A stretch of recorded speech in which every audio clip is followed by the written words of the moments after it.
The morning sun on planet Nexara was not like the sun on Earth. It was bigger and painted everything in a soft orange light that made the purple trees look almost magical.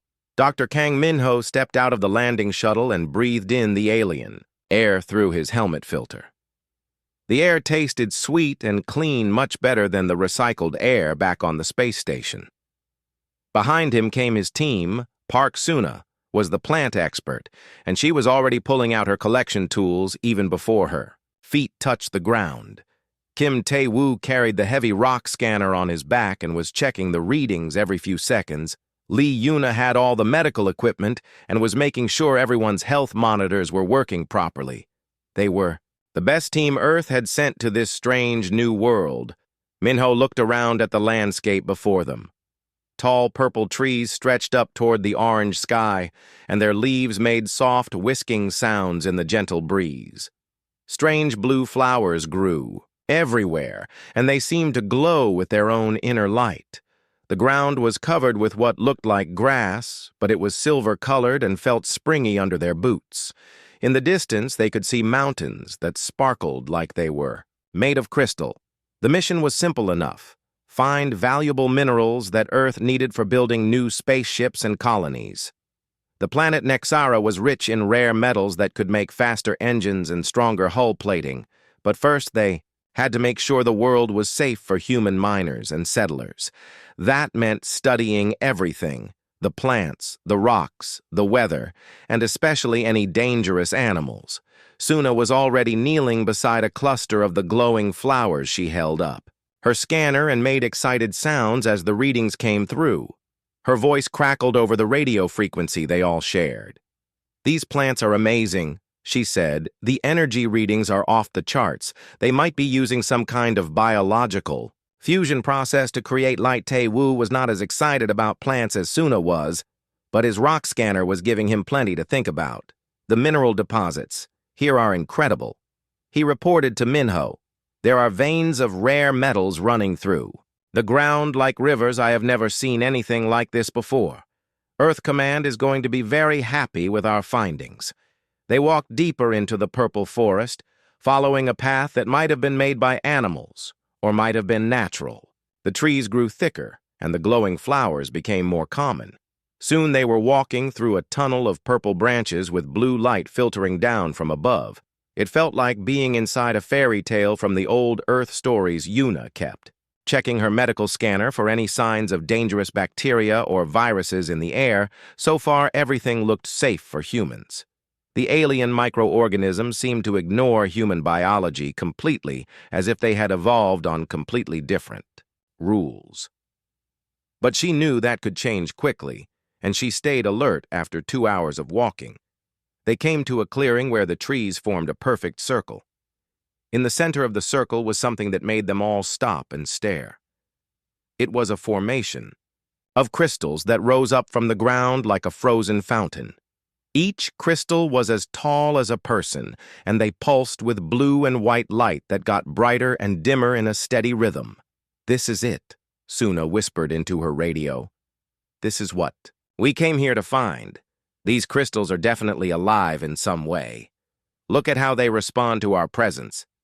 As they got closer, the crystals pulsed faster, as if they were excited or maybe afraid.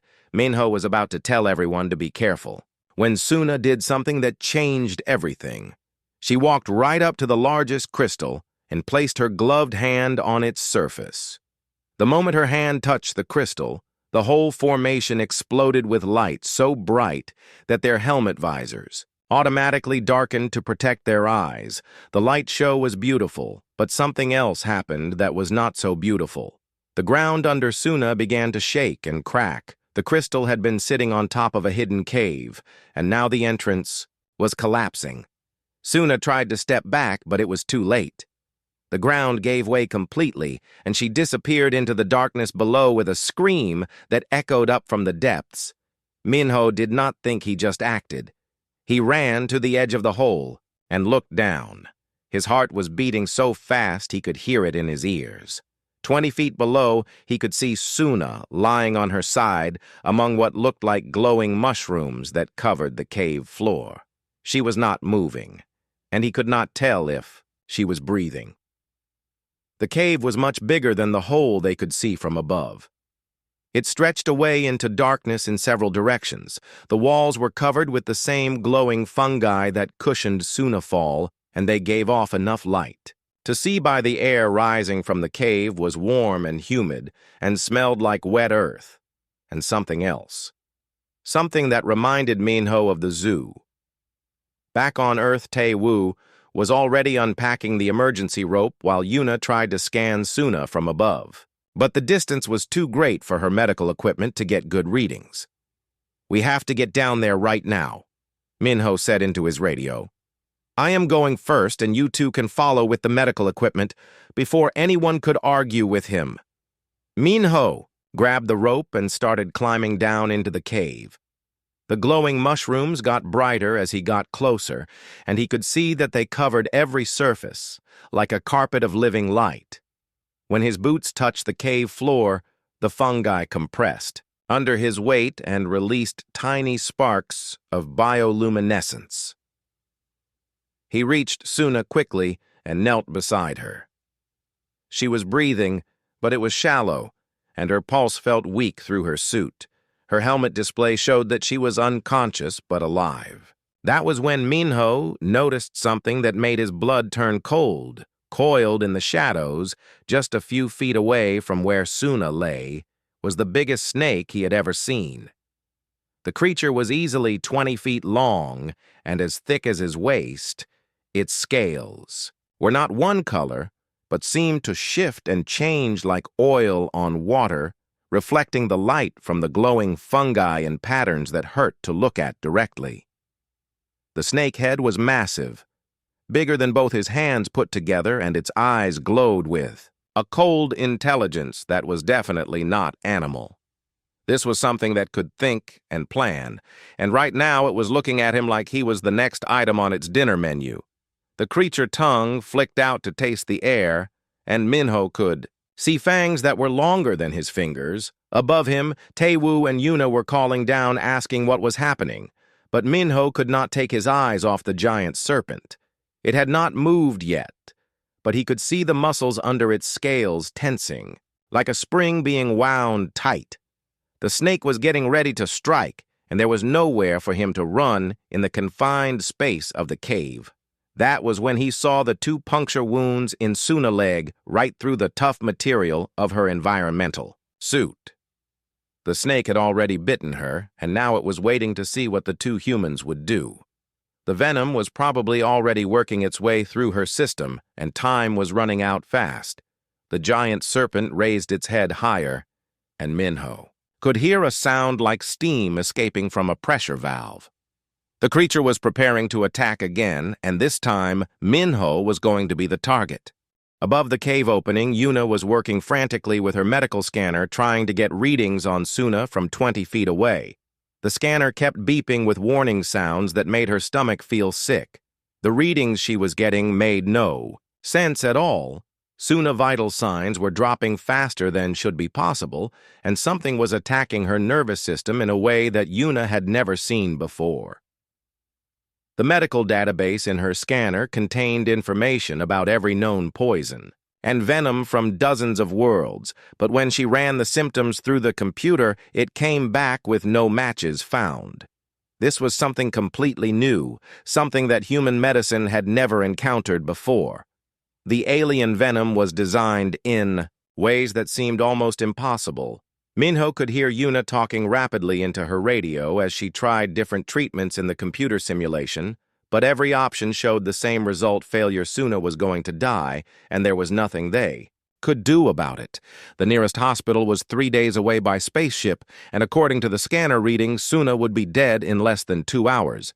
Down in the cave, Minho watched as Suna's body began to shake, with small tremors that got worse. Every few minutes, her breathing was becoming more and more shallow, and when he lifted her eyelid, her pupil did not react to the light from his helmet. The venom was shutting down her brain one piece at a time, and doing it slowly as if it wanted to keep the victim alive as long as possible. The giant snake had moved closer and was now circling them in a wide pattern that brought it a little nearer. With each pass, Minho realized that this creature was not just a simple predator hunting for food. This was something much more intelligent and much more dangerous. The snake was studying them, watching how they reacted and seeming to enjoy their fear and desperation. Every time the snake completed a circle around them, it made a sound that was almost like laughing. It was a wet hissing noise that came from deep in its throat, and the sound made Minho feel cold all over. The creature knew that its venom was working, and it was waiting patiently for both humans to become helpless before it moved in for the final attack. Suna opened her eyes briefly and tried to speak, but only strange gurgling sounds came out. The venom had paralyzed her throat muscles, and she could not form words. Her eyes were filled with terror, because she could understand everything that was happening to her, but could not do anything about it. She looked at Minho, and he could see that she was trying to tell him to leave her and save himself. Taewoo's voice crackled over the radio with panic in it. "The rope is not long enough for both of us to come down at the same time. He said one of us has to stay up here to operate the pulley system. But if Minho comes up now, we might be able to pull Suna up before the venom kills." Her unit was running calculations on her computer, and the numbers were getting worse every minute. Even if they could get Suna to the surface immediately, there was no antidote for this particular venom. The alien poison was unlike anything in their medical supplies, and it was spreading through her bloodstream faster than any toxin should be able to move. The scanner showed that the venom attacked the nervous system, first paralyzing the victim so they could not escape. Then it began to break down the blood vessels from the inside, causing internal bleeding that would eventually lead to death. But it did this very slowly over several hours, so the victim remained conscious and aware throughout the entire process. Minho looked at the puncture wounds on Suna's leg and saw that they were still bleeding. The venom seemed to prevent normal clotting, so the wounds stayed open and continued to leak poisoned blood. The alien snake had evolved this hunting method over millions of years, and it was perfectly designed to keep prey alive but helpless for as long as possible. The snake was getting bolder now and had moved close enough that Minho could see the individual scales on its massive body. Each scale was about the size of his thumb, and they shifted colors constantly, creating patterns that seemed to hypnotize anyone who looked at them too long. The creature eyes glowed with an intelligence that was definitely not animal, and Minho had the disturbing feeling that it understood every word they were saying. Above them, Yuna was trying everything she could think of. She had loaded every anti-venom protocol in the database and run simulations with different combinations of drugs, but nothing worked against this alien poison. The computer kept giving her the same message: insufficient data for treatment recommendation, which was medical computer language for "we have no idea how to help this person." Suna's body was now shaking constantly, and her breathing had become so shallow that Minho had to put his ear close to her helmet to hear it at all. Her skin had turned a grayish color that showed through her suit visor, and her pulse was barely detectable. The venom was winning, and there was nothing that human medical science could do to stop it. The giant serpent seemed to sense that its prey was close to death, because it stopped circling and raised its massive head high into the air. Its forked tongue flicked out repeatedly, tasting the chemicals in the air that told it how the poison was progressing. The creature made that horrible laughing sound again and began to move closer with slow, deliberate movements. Minho realized that the snake was not just waiting for them to die, it was savoring their suffering. The creature took pleasure in watching its victims struggle helplessly against the inevitable. The alien intelligence behind those glowing eyes was cruel in a way that no Earth animal could ever be. This was not just predation, it was torture. Yuna's voice came over the radio one final time, and her words hit Minho like a physical blow. "There is nothing more I can do," she said with her voice breaking. "The venom has spread too far through her system, even if we had a full surgical team and a complete alien medical database. We could not save her now." All we can do is make her as comfortable as possible in the time she has left." The snake moved even closer, and Minho could now see the venom dripping from its fangs. The drops fell onto the glowing mushrooms below, and wherever the poison touched the fungi, they immediately withered and died. The venom was so toxic that it could kill even alien plant life just by contact. This was what was flowing through his sister bloodstream right now, destroying her from the inside. Suna eyes found his one more time, and he could see in them that she understood what was happening. She was saying goodbye to him without words because the venom had stolen her voice. Her hand moved slightly inside her glove, and he took it in his. The snake watched this display of human emotion with what looked like curiosity, as if it had never seen one creature care so much about another. Time was running out, and Minho knew he had to make a choice. He could try to climb back up the rope and save himself, or he could stay with Suna until the end. Either way, she was going to die, and there was nothing anyone could do to change that. The alien venom had won, and human medicine had failed completely. But as he looked at his dying sister, Minho felt something growing inside him that was stronger than fear or despair. It was a stubbornness that came from being human, a refusal to give up even when everything seemed hopeless. He had heard stories about people doing impossible things when someone they loved was in danger, and now he was about to find out if those stories were true. The snake sensed the change in him, and its head tilted to one side as if it was puzzled by what it was seeing in this strange alien creature. The serpent had probably never encountered anything like human determination before, and it did not understand why this prey was not simply accepting defeat like all the others had done. The cave had transformed into something completely different from what it had been just minutes before. The glowing mushrooms were now pulsing with such bright light that they illuminated every corner and crevice. The air was filled with floating spores that sparkled like tiny stars, and wherever they touched the walls, new fungi began to grow at a speed that should have been impossible. Minho helped Suna stand up, and they both watched in amazement as the cave seemed to come alive around them. The rock walls themselves were changing color as new types of luminescent organisms spread across their surface. The entire underground chamber was responding to the chemical signal that had been created when human blood mixed with alien venom.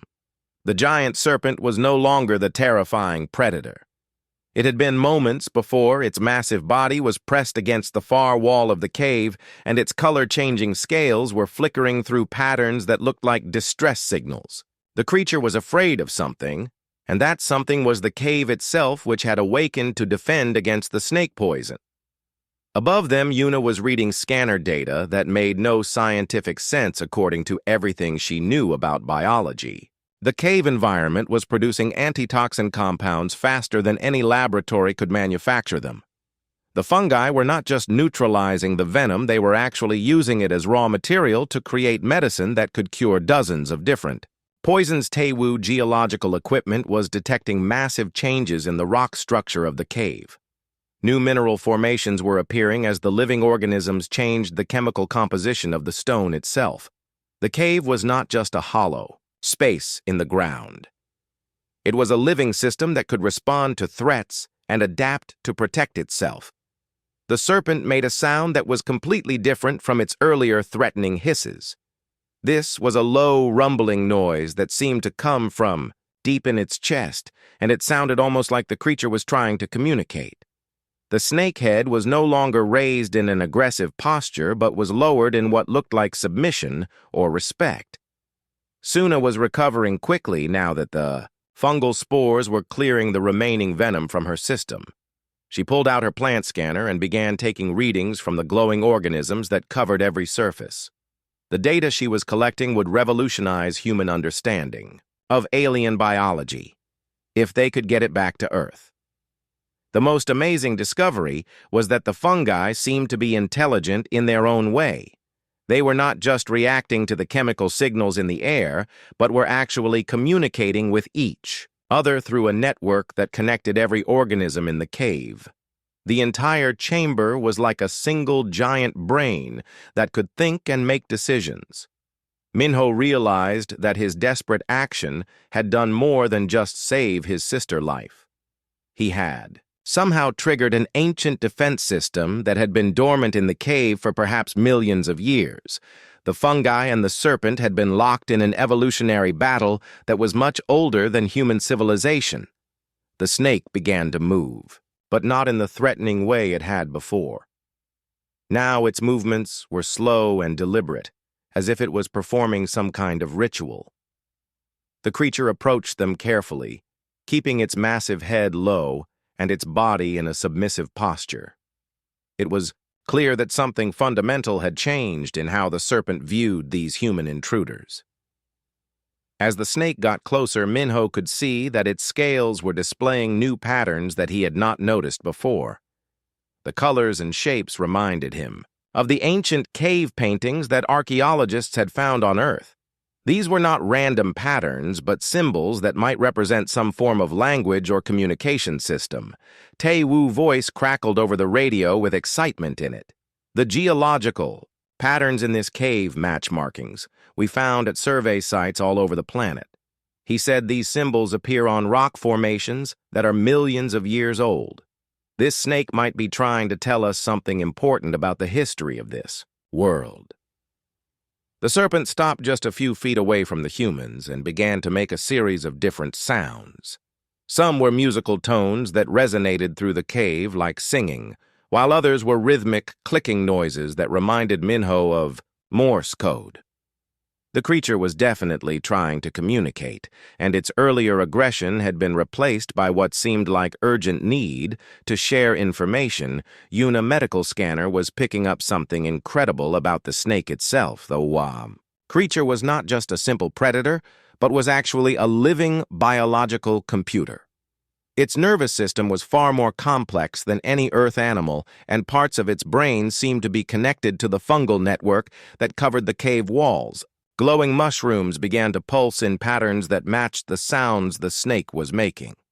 The entire cave was participating in this communication, and the humans were witnessing something that might be the most sophisticated biological information system ever discovered. The fungi and the serpent were not enemies, but partners in maintaining some kind of ancient knowledge. Suna was able to interface her scanner with the fungal network and immediately began receiving data streams that contained more information than her equipment could process.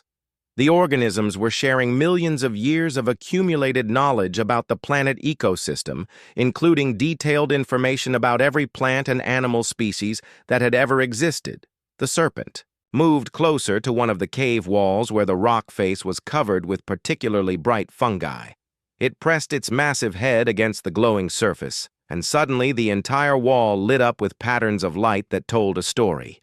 The images showed the history of the planet from its formation through the evolution of countless species. Minho watched in amazement as the light patterns revealed that this cave was not just a hiding place, but was actually a library. The fungi stored information about every form of life that had ever existed on the planet, and the serpent was the guardian and caretaker of this incredible biological database. The snake turned back to face the humans, and its eyes no longer held the cold intelligence of a predator. Instead, there was something that looked almost like gratitude. The creature seemed to understand that Minho's willingness to sacrifice himself for his sister had proven that humans were capable of the same kind of selfless behavior that the serpent had been programmed to protect through the fungal network. Suna was learning that the cave system extended for miles underground and contained biological samples and genetic information from millions of extinct species. The serpent and its kind had been guarding this treasure for geological ages, waiting for visitors who could prove they were worthy of the knowledge. The creature began to move toward a tunnel that led deeper into the cave system, and it looked back at the humans, as if inviting them to follow. The snake was no longer their enemy, but had become their guide to secrets that could change human understanding of life itself above them. Tae-woo and Yuna were arguing about whether it was safe to follow the serpent deeper into the unknown, but Minho had already made his decision. The creature had shown them respect and trust after witnessing human courage and compassion. Now it was time for the humans to show the same trust in return. The fungal spores in the air were not just medicine, but were actually changing the humans on a cellular level. The organisms were sharing their immunity to the snake venom and dozens of other toxins that existed on the planet. The cave was not just healing them, but was making them stronger and more adapted to survive in this alien world.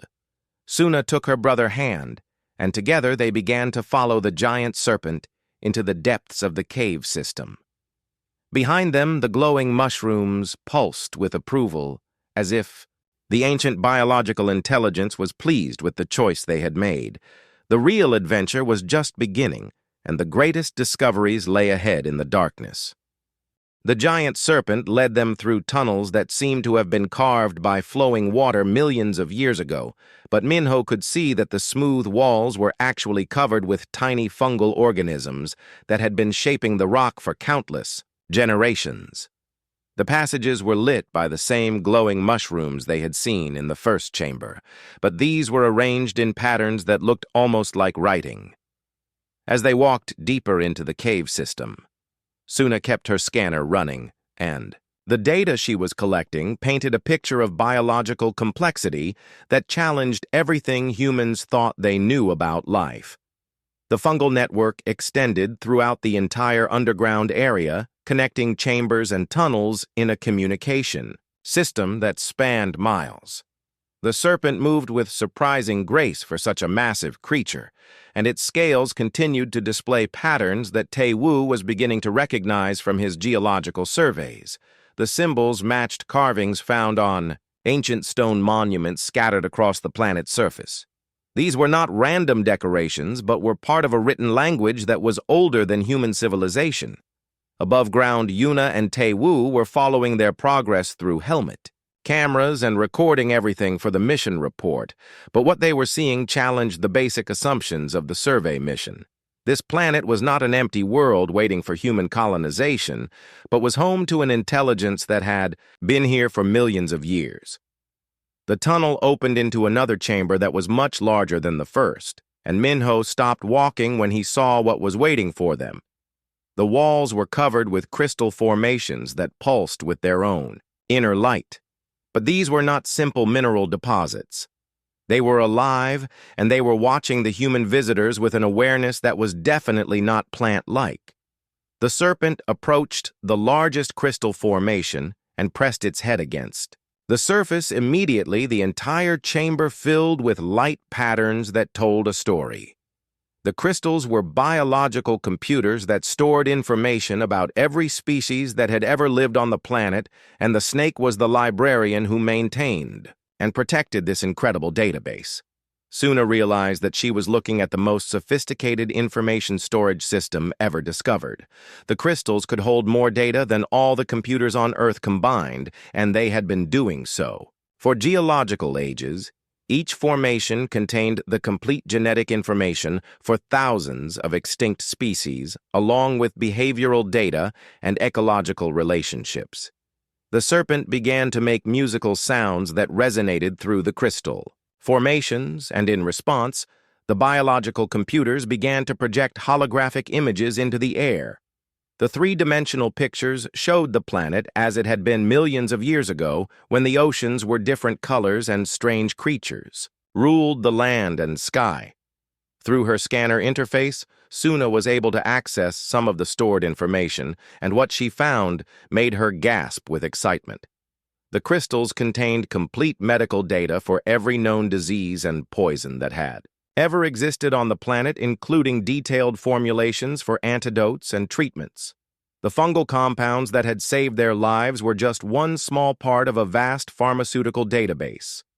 The serpent turned to face the humans, and its eyes held an expression that was definitely gratitude. The creature had been alone for countless years, guarding knowledge that no one else could appreciate or understand. Now it had found visitors who could recognize the value of what it protected and who had proven themselves worthy through acts of courage and self-sacrifice. Minho understood that their encounter with the snake had not been a random attack, but had been a test. The creature had needed to know whether these alien visitors were predators who would exploit the planet resources without understanding their value, or whether they were beings capable of wisdom and respect for life. The venom had not been meant to kill them, but to judge their character, when Minho had been willing to sacrifice his own life to save his sister. The serpent had seen something that convinced it that humans might be worthy of the great trust it had been carrying for millions of years. Through the crystal computers, the snake began to show them images of other species that had visited the planet over the geological ages. Some had been conquerors who tried to take the stored knowledge by force and had been driven away or destroyed by the planet defense systems. Others had been traders who wanted to bargain for small pieces of information and had been given minor gifts before being sent away. But the humans were different. They had demonstrated the kind of selfless love that the serpent had been programmed to recognize and protect. The creature genetic programming included instructions to share the great knowledge with any species that could prove they understood the value of life itself. The crystal formations began to pulse faster, and suddenly the air in the chamber was filled with floating spores that were different from the ones they had encountered before. These were not just medicine, but were actually carriers of genetic information that would allow humans to interface directly with the biological computer. System Suna felt the spores entering her respiratory system, and immediately her mind was flooded with information that came faster than she could process. The crystal computers were downloading millions of years of accumulated knowledge directly into her brain, and the experience was both overwhelming and wonderful. The serpent watched this process with what looked like parental pride. The creature had been waiting for so long to find someone who could truly appreciate the treasure it guarded. And now it had found not just one, but two humans who understood the value of what they were being given. Through the biological interface, Suna learned that the cave system was not just a library, but was also a manufacturing facility. The fungal organisms could produce any biological compound that had ever existed on the planet, including medicines that could cure diseases that humans had never encountered. The anti-venom that had saved their lives was just the beginning.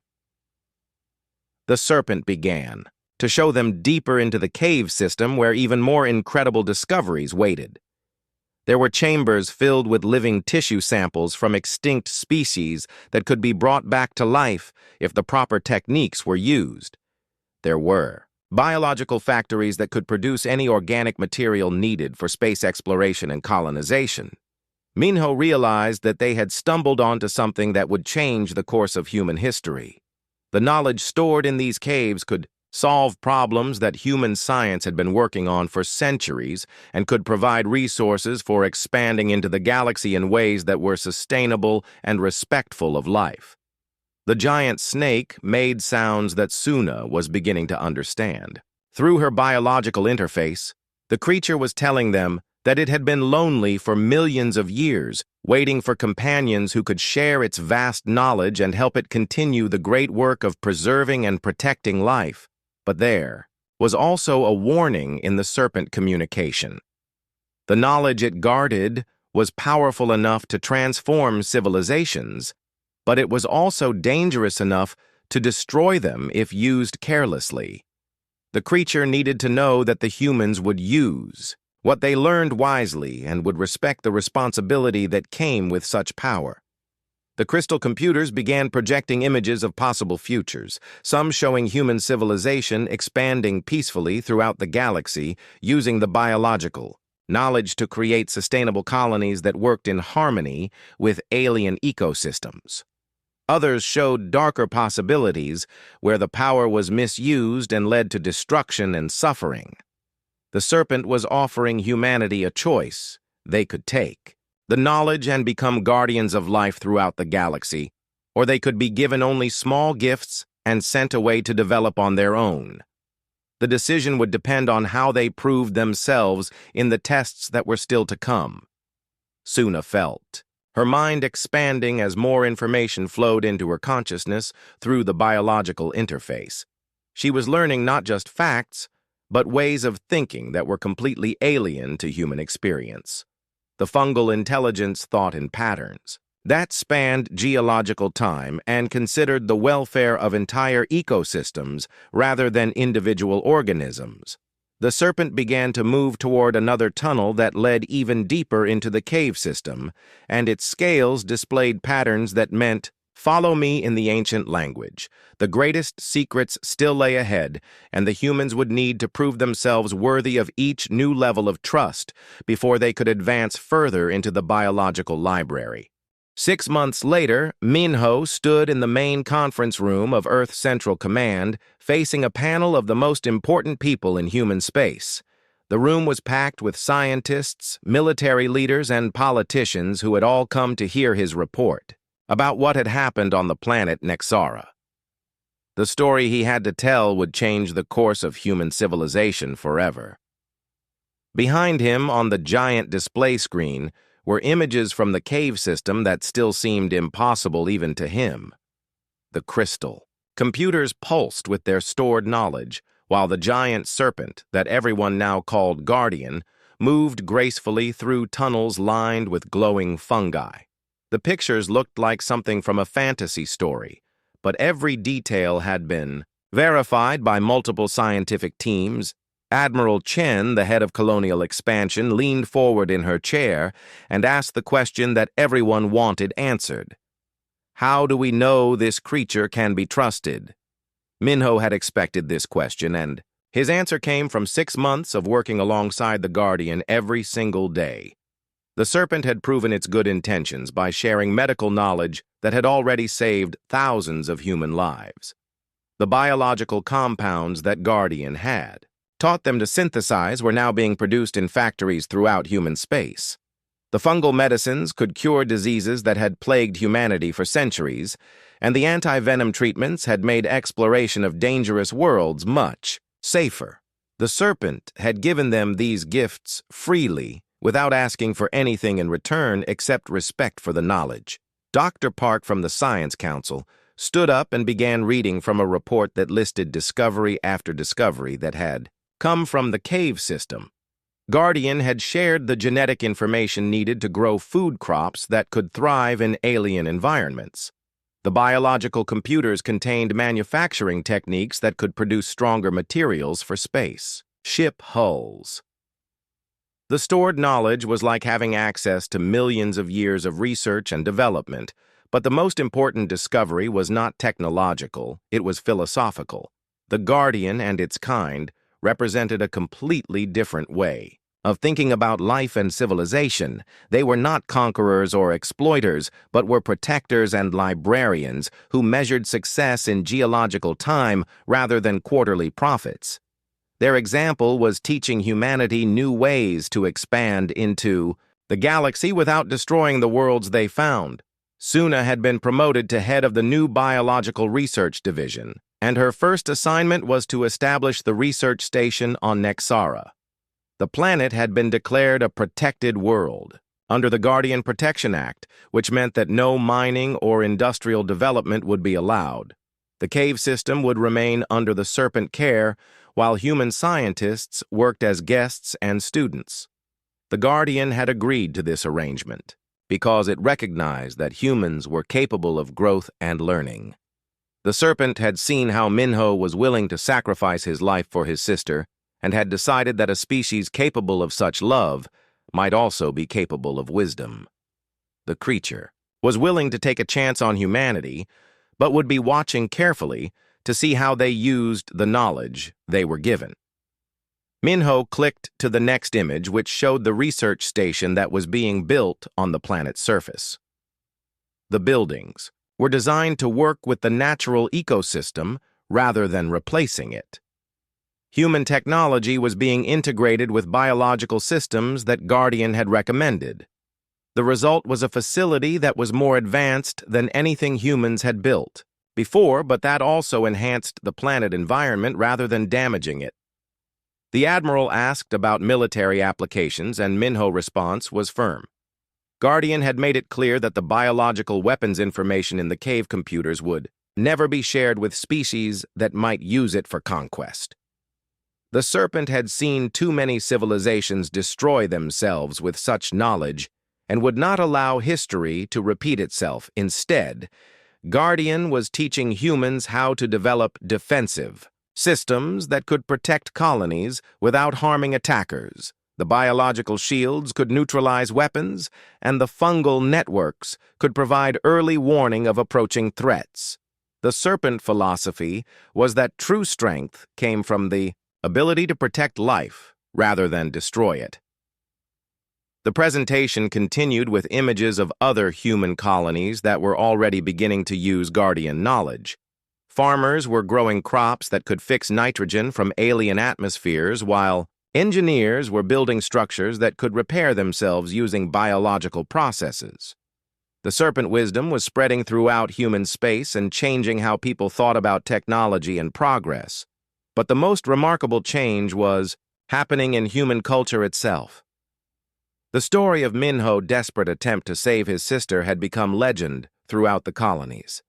People were inspired by the example of someone who was willing to sacrifice everything for love, and the Guardian had become a symbol of wisdom and patience. Children in schools across human space were learning about the importance of protecting life and respecting other forms of intelligence. The Serpent had become a teacher not just of science, but of ethics and philosophy. The creature ancient wisdom was helping humanity mature as a species and prepare for greater responsibilities in the galaxy.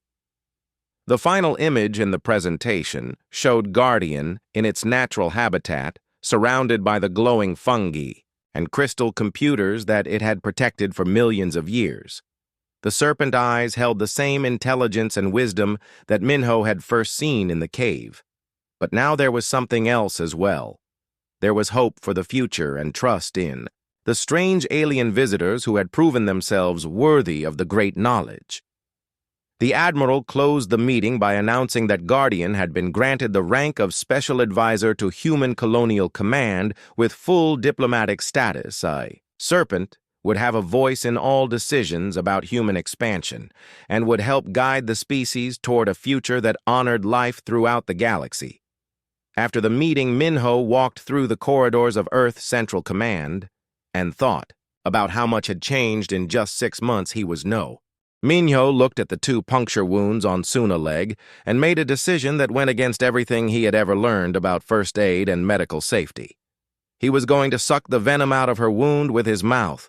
It was dangerous and probably stupid, but it was the only thing left to try when all of human medical science had failed. He pulled off his helmet despite the protests from his team above. The cave air was warm and humid and filled with strange smells that made his nose burn, but he could breathe it without immediate harm. He positioned himself next to Suna's leg and carefully peeled back the torn fabric of her environmental suit to expose the snakebite wounds. The puncture marks were deep and still bleeding a dark liquid. That was definitely not normal human blood. The venom had changed the color and consistency of everything it touched, making Suna's blood look almost black in the light from the glowing mushrooms. Minho could smell something sweet and metallic coming from the wounds that made his stomach feel sick. Above him, Taewoo and Yuna were shouting at him to stop, telling him that he was going to kill himself along with Suna, but Minho had done his own calculations in his head. The venom worked much more slowly when it was swallowed compared to when it was injected directly into the bloodstream. He might have enough time to draw out the poison before it killed him too. He placed his mouth over the first puncture wound and began to suck. The taste was immediately horrible, like liquid metal mixed with rotting fruit and something that reminded him of burning plastic. The venom made his tongue and lips start to tingle and go numb almost instantly, but he continued drawing the poisoned blood into his mouth and spitting it out onto the cave floor. The giant snake stopped moving and watched this strange behavior with what looked like complete confusion its massive head tilted from one side to the other as if it was trying to understand what this alien creature was doing. The serpent had probably never seen one prey animal try to save another by taking the poison into itself. Minho could feel the venom starting to affect his own nervous system. His vision began to blur around the edges and his hands started to shake, but Suna breathing seemed to be getting a little bit stronger. The more poisoned blood he could remove from her system, the better her chances of survival would be, even if it meant sacrificing his own life. The taste in his mouth was getting worse with each mouthful of venom he extracted. His saliva had turned dark, and when he spit it out onto the glowing mushrooms below, they immediately began to wither and die. The alien poison was so toxic that it could kill plant life just from contact. But Minho kept going despite the growing numbness in his face and throat. Above them, Yuna was frantically recalculating the medical readings, and she could hardly believe what her scanner was telling her. Suna vital. Signs were actually improving. Her heart rate was getting stronger, and the paralysis in her nervous system was starting to reverse. The impossible was happening, and human determination was winning against alien venom, but the cost was becoming clear. As Yuna's scanner also picked up readings from Minho, his blood showed increasing levels of the alien toxin, and his own vital signs were starting to decline. He was trading his life for his sister, and the venom was beginning to shut down his nervous system just as it had done to her. The snake seemed to realize that something unexpected was happening, and it began to move closer again. This time, however, its approach was different. It was not stalking prey anymore, but seemed curious about these strange creatures that behaved in ways it had never seen before. The serpent intelligence was trying to understand why one human would poison itself to save another. Minho could feel his strength ebbing away as more venom entered his system through his mouth and throat. His hands were shaking so badly now that he could barely maintain his grip on Suna's leg, but he did not stop. The numbness was spreading through his face and neck, making it harder to suck effectively, but he continued the desperate treatment. The giant serpent made a decision that surprised everyone. It struck again, but this time at Minho. The creature fangs grazed his shoulder, injecting even more venom directly into his bloodstream. The snake seemed to be testing this strange behavior to see if the human would stop trying to save his companion when his own death became certain. But Minho did not stop. Even with additional venom coursing through his veins, he continued to draw the poison from Suna's wounds. His vision was failing now, and he could barely see what he was doing, but he kept going by feel alone. The taste of death filled his mouth, but underneath it was something else. Something that might have been Hope. Suna's eyes fluttered open, and she managed to whisper his name through lips that were still partially paralyzed by the venom. Her voice was weak, but it was the most beautiful sound Minho had ever heard. It meant that his desperate plan was working, and that human stubbornness was proving stronger than alien poison. The cave around them seemed to be getting brighter, or maybe that was just Minho failing eyesight playing tricks on him. The glowing mushrooms on the walls were pulsing faster, and their light was changing from blue to white to colors that had no names. The fungi seemed to be reacting to something in the air.